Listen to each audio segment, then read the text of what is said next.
Hi everyone. I'm quite sure that many of us may have prayed through the intercession of Saint Joseph and might have experienced that the intercession of Saint Joseph is very powerful. Saint Joseph is the patron saint of workers, and the feast of Saint Joseph, the worker, is being celebrated on May 1st. As we know, Saint Joseph was called to be the husband of Mary, and in accepting to do so, he was taking the responsibility to take charge and protect Jesus as his son. In accepting the responsibility to protect and care for mother and child, Saint Joseph showed us that he was not only obedient to the will of God, but also carried out the will of God with great love.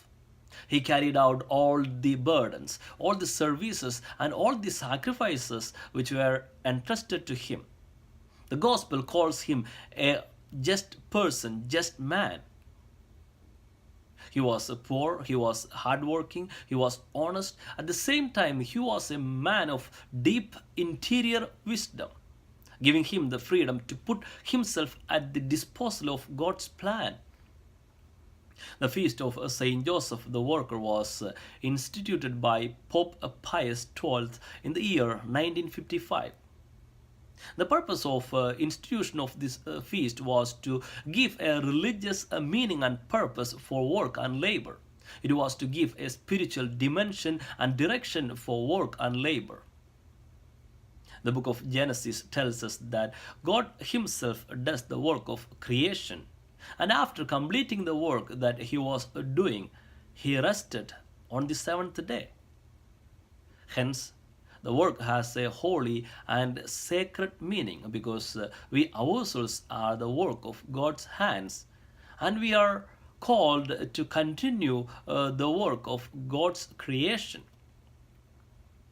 The letter of St. Paul to Colossians tells us that whatever our work is, we are to put our heart into it as if it were for the Lord and not for men, because it is Christ the Lord that we are serving. So let us do our work for the Lord and make it a sacred and holy offering to the Lord. Let us try our best to bring Jesus into our workplace. It is also very important to pray for all those who are having really hard time related to their work and responsibility, that they may find themselves to put at the disposal of God's plan and may be strengthened by the powerful, mighty hands of God. And they may find consolation through the intercession of Saint Joseph. May God bless us all and have a blessed day.